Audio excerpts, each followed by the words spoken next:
Welcome to Mufti Muhammad Nadeem Hussaini official YouTube channel. Mufti صاحب کے channel کو سبسکرائب کریں تاکہ ہر آنے والی ویڈیو سے باخبر رہیں۔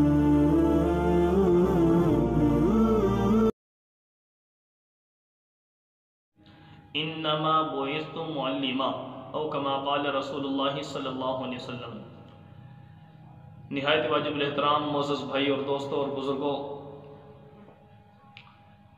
اللہ رب العالمین نے اپنے لاڈلے پیغمبر عبداللہ کے لخت جگر، آمنہ کے لال، جناب محمد رسول اللہ صلی اللہ علیہ وسلم کو اس دنیا میں بھیجا۔ اللہ رب العالمین نے اس دنیا کا جو نظام بنایا ہے اپنے محبوب صلی اللہ علیہ وسلم کے لیے بنایا۔ تو اللہ رب العالمین نے نبیوں کا سلسلہ جو نبی علیہ السلام سے پہلے جاری فرمایا، وہ بھی ایک مشن کے تحت تھا کہ آخر میں ہمارے پیارے نبی صلی اللہ علیہ وسلم نے آنا تھا۔ اس وجہ سے اللہ رب العالمین نے ان سے پہلے دوسرے انبیاء کا سلسلہ جاری فرمایا۔ تو بہرحال اللہ رب العالمین کی مشیت یہ سلسلہ چلتا رہا۔ نبی علیہ السلام کی آمد کا مقصد کیا تھا اور آمد کب ہوئی، تو اس حوالے سے میں مختصراً چند معروضات آپ کے سامنے رکھوں گا۔ اللہ رب العالمین سے دعا ہے کہ اللہ رب العالمین کہنے اور سننے کے بعد ہم سب کو توفیق عمل نصیب فرمائے۔ پہلی بات تو یہ ہے کہ میرے بھائی دوستو، نبی اکرم صلی اللہ علیہ وسلم کے والد کا نام حضرت عبداللہ، والدہ کا نام حضرت آمنہ، دادا کا نام حضرت عبد المطلب۔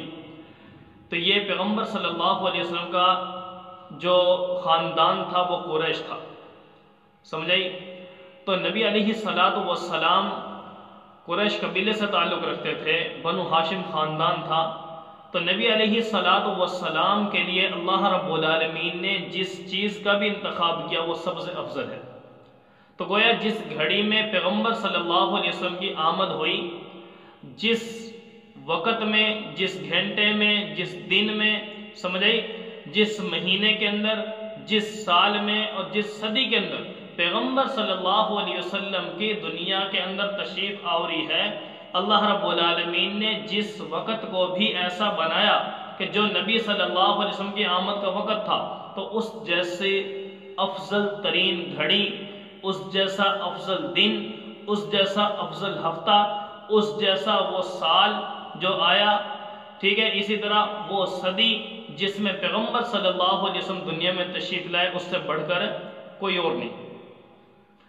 تو معلوم ہوا کہ نبی علیہ السلام کے تشریف آوری ہمارے لیے باعث برکت، باعث خیر ہے، باعث شرف ہے ہمارے لیے۔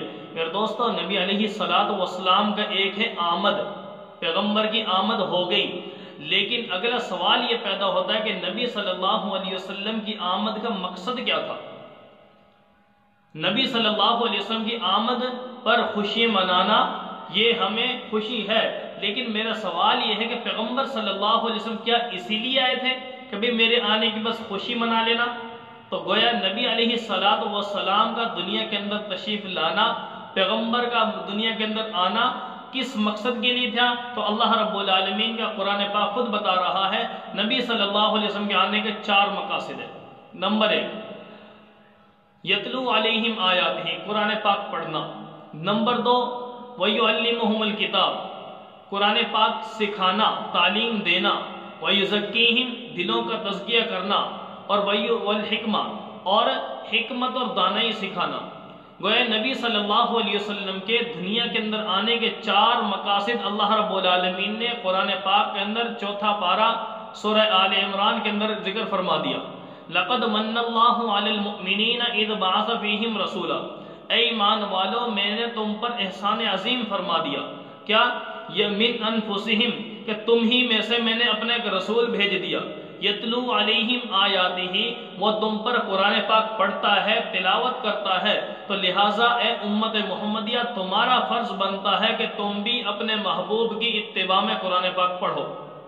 نمبر 2، فرمایا وَيُزَكِّيهِمْ، میرے پیغمبر کے دنیا میں آنے کا مقصد دوسرا کیا ہے؟ وہ دوسرا مقصد پیغمبر کی آمد کا یہ ہے کہ دلوں کا تزکیہ کرنا، دل سے منفی خیالات، منفی سوچیں، ٹھیک ہے، اور کینہ، بغض، حسد، عداوت، دشمنی، ان تمام چیزوں کو فرمایا کہ دل سے نکال دے، ٹھیک ہے، یہ میرے محبوب کی آمد کا مقصد تھا۔ اور ان کے بدلے دل میں محبت، پیار، جذبہ، ایثار، قربانی، یہ تمام کی تمام چیزیں دلوں کے اندر پیدا کرنا۔ تو گویا نبی علیہ الصلوۃ والسلام کی آمد کا دوسرا مقصد کیا ہوا؟ فرمایا کہ دلوں کا تزکیہ کرنا۔ اے ایمان والو، آج ہم پر بھی لازم ہے، اے مسلمانوں، کہ پیارے پیغمبر صلی اللہ علیہ وسلم کے اس مشن پر چلتے ہوئے اپنے دلوں کو کینہ، بغض، عداوت سے پاک صاف کریں۔ اور تیسرا، وَيُعَلِّمُهُمُ الْكِتَابَ، پیغمبر اپنے صحابہ کو قرآن پاک سکھاتے تھے، سمجھاتے تھے۔ تو میرے دوستو، تیسرا مقصد پیغمبر کی آمد کا قرآن پاک سکھانا۔ تو میرے دوست، آج میرے مسلمان پر بھی یہ لازم ہے، اگر پیغمبر کے ساتھ تعلق ہے، پیغمبر سے محبت ہے، تو قرآن پاک ہم خود بھی سیکھیں، خود اپنی اولاد کو سکھائیں، یہ ہم پر لازم ہے۔ اور چوتھا، حکمت اور دانائی سکھانا، یہ میرے پیغمبر کے آنے کا چوتھا مقصد ہے۔ سمجھ آ رہی ہے؟ تو گویا حکمت اور دانائی یہ چیزیں میرے پیغمبر نے امت کو سکھائی ہیں۔ تو گویا 4 مقاصد اللہ رب العالمین نے ذکر فرما دیے۔ اور نبی علیہ الصلوۃ والسلام کی ایک حدیث میں نے آپ کے سامنے پڑھی، پیارے پیغمبر نے کیا فرمایا؟ انما بعثت معلما، مجھے اللہ رب العالمین نے معلم بنا کر بھیجا ہے۔ مجھے نبی صلی اللہ علیہ وسلم فرماتے ہیں اللہ رب العالمین نے کیا؟ معلم، یعنی سکھانے والا بنا کر بھیجا۔ تو گویا پیغمبر سکھانے کے لیے آئے تھے۔ تو پیغمبر سکھا کر کیا گئے ہیں؟ قرآن۔ پیغمبر سکھا کر کیا گئے؟ نبی کا فرمان۔ پیغمبر سکھا کے کیا گئے؟ اپنی پیاری سنتیں۔ پیغمبر سکھا کے کیا گئے ہیں؟ کہ اپنے رب کے سامنے جھکنا۔ پیغمبر سکھا کر کیا گئے؟ اپنے رب کے منع کے حکم سے بچ جانا۔ پیغمبر سکھا کر کیا گئے ہیں؟ پیغمبر سکھا کر یہ گئے ہیں کہ جو بھی میرے راستے پر چلے گا، میرے اللہ کو محبوب بن جائے گا وہ۔ قل ان کنتم تحبون اللہ فاتبعونی یحببکم اللہ۔ اللہ فرماتے ہیں کہ جو یہ چاہے کہ میں اسے جنت دے دوں، اسے کامیاب کر دوں، اس کے ساتھ پیار محبت والا معاملہ رکھوں، اس کو اپنا محبوب بنا لو، تو اللہ رب العالمین نے شرط لگا دی ہے کہ میرے محبوب بیان کر دیجئے ان سے کہ میری اتباع کرو۔ تو پتہ یہ چلا میرے دوست، اگر نبی سے محبت سچی ہے، ایمان سچا ہے، یقین سچا ہے، عشق سچا ہے، یہ ساری چیزیں اگر پیغمبر سے ہیں تو پیغمبر کے مشن کو بھی اپنانا پڑے گا۔ تو میرے دوست، آج نبی صلی اللہ علیہ وسلم کی آمد کا جو مقصد تھا، اس آمد کے مقصد کے نام پر اس کو ہم نے کسی اور سائیڈ پہ لے لیا ہے۔